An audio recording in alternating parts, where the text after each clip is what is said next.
In this posting, I'm going to share with you the simplest and most effective incentive plan I've ever used for motivating and rewarding salespeople. I've used dozens of different plans over many years, but this one is the only one I ever found that took all the pressure off of me as the sales manager, was completely fair to all the salespeople regardless of their territory or their existing account list, and continually motivated both rookies and veterans alike. Most important, it rewarded the salespeople for doing the one thing that guaranteed growth for them and for the company. In order to work over a long period of time, an incentive plan has to do three things. First, it has to satisfy management by getting what they're paying for. Second, it has to satisfy the salespeople that it's fair, so that it will be motivating to them instead of a source of frustration and envy. Third, and perhaps most important, it has to join those interests of the management and the salespeople in concert. Too frequently, incentive plans are cobbled together when sales are slow and the management feels pressure to dig into their profit pocket or take money from another part of the company to stimulate some sales activity. Once things get back on track, that extra cost becomes a burden the management no longer wants to carry, and they may well come to resent the sales force. At that point, any attempt to change or repeal the plan can have disastrous effects on morale.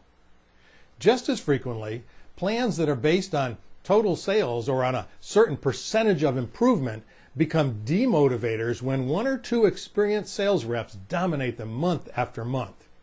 He's got a bigger territory, or she's got the best accounts, or he's been here a lot longer, become common complaints the sales manager hears and become excuses for salespeople to hang on to.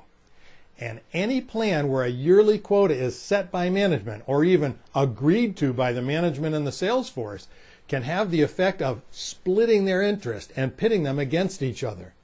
It becomes in the salesperson's best interest then to get the sales manager to set a lower quota. They're no longer working together for the same goal. That's why I like this plan. It avoids all those pitfalls. Once I set what I want the salespeople to do and know that I have an adequate plan for measuring it, I simply reward any salesperson who does better in the current period than he or she did in the prior period. I usually measure based on monthly sales periods. And I can afford to continue it indefinitely because it's focused solely on incremental improvement and incremental increases in revenue or profit. For example, if I would normally pay a commission of 20% of the profit, I set a bonus commission of, we'll say, 3% of the profit, or whatever I can. The numbers for this example aren't as important as the concept. You'll put your own numbers in when you figure out what you want to measure and what you've got to work with. Any salesperson who sells more this month than last month gets their regular commission plus their bonus commission. The person with the greatest percentage increase will, naturally, still earn the most bonus in dollars, but any salesperson is eligible to earn some bonus. The newest salesperson has the same opportunity to earn bonus money as the most experienced. It doesn't matter what kind of territory or what kind of account list they have either. All they have to do is improve their personal performance and they earn it. And all of it's being paid out of incremental additional business. So I not only can, but want to pay it every month. Not everyone will improve every month though. That's normal. When a salesperson fails to exceed what he or she did last month, they'll still get their regular commission. They just miss their bonus. The very next month though, they can be back on track and earn bonus again by improving once again. It's incredibly simple to manage, and there's no jealousy between the salespeople. In fact, my experience is that salespeople are much more likely to help each other when their incentive plans aren't zero-sum or winner-take-all type plans. They're no longer competing with each other. Now they're competing with themselves. Once I started using this, I never heard another complaint about territories or accounts. And there was virtually no trying to work the system. Yes, a salesperson could, in theory, sandbag a sale or hold it over until the next month, and I suppose it happened now and again. But because I used monthly measurements, doing so would have an immediate cost for the salesperson this month in their regular commission, so it was never a big problem.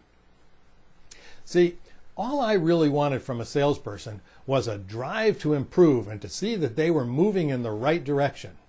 If everyone improved every month, success was guaranteed for the company. And so I wanted everyone focused on that and rewarded anytime they were moving us forward. By doing it that way, a lack of improvement for a month or two after a couple of months of steady improvement created an immediate loss for a salesperson too. That put more pressure on them than I ever could. I didn't want them to fester on that though, so this plan allows them to get immediately back into bonus earnings as long as they get back on an improvement track. Over the years, I've shared this plan with lots of sales managers, and I've heard lots of reasons why it wouldn't work in some of their companies. But I've yet to meet anyone who did adopt it where it didn't work. Many of the excuses, I'm afraid, were actually rooted in jealousy. It's hard for a lot of managers to consider an incentive plan for their people that, candidly, may be more attractive or motivating than what they themselves are working under. And inertia plays a big role too. We've never done that before. But here's all it takes. Keep focused on the objectives and be willing to let go of what you have or are doing. Too often we're so invested in the way we're currently doing things that we can't let them go. And too often it's because we think doing so is an admission of failure. But it's not.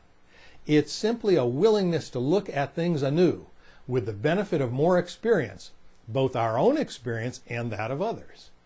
If you weren't using the incentive plan you're currently using, and you were designing a new one from scratch with no ties to the old one, based on conditions right now and what you know right now, would what you're using right now be what you'd start again? Thanks for watching. I'm Gerry Egan.